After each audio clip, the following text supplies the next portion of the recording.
வந்து பேஷண்ட் வந்து ஒருத்தர் வந்து நான் மது பழக்கத்திலேருந்து விடுபடணும்னு நினைக்கிறேன் முடியலை அப்படின்னு வர்றவங்க வந்து நல்லபடியாக வருவாங்க.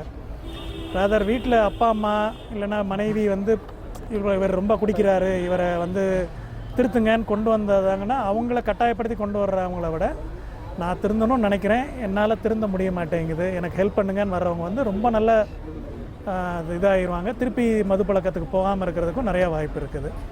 ஃபோர்ஸ் பண்ணி வர்றவங்கள வந்து நம்ம கன்வின்ஸ் பண்ணி அவங்கள வந்து இந்த பழக்கத்துலேருந்து விடுபட்டு அதுக்கு இது பண்ணுவோம் நம்ம அந்த மாதிரி. இது இப்போ எவ்வளோ பேர் ட்ரீட்மெண்ட்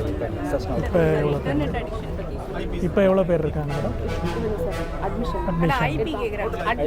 எட்டு பேர் இருக்காங்க. இப்போ அந்த வார்டில் இருக்காங்க. 8 பேருமே அடல்ட்டு தான். ஓவரால் ஸ்ட்ரென்த் எவ்வளோ மேடம்? பெட் ஸ்ட்ரென்த் இப்போ 30 மேடம். 30 பெட் எல்லாம் சேர்த்து. இப்போ நம்ம பார்த்த இடத்துல 20 பெண்களுக்கும் சிறார்களுக்கும் வந்து இது வச்சுருக்காங்க. இது வந்து மது போதை மட்டும் இல்லை, இன்டர்நெட் அடிக்ஷன் இருந்தாலுமே ட்ரீட் பண்ணுறதுக்கு ட்ரைனிங் இருக்குது. அவங்க வந்து இந்த ரொம்ப நேரம் அந்த சூதாடுறது இந்த மாதிரி இது எது இருந்தாலுமே வந்தாங்கன்னா அவங்களுக்கு நம்ம கவுன்சிலிங் கொடுத்து அவங்களுக்கு இது பண்ணுவோம்.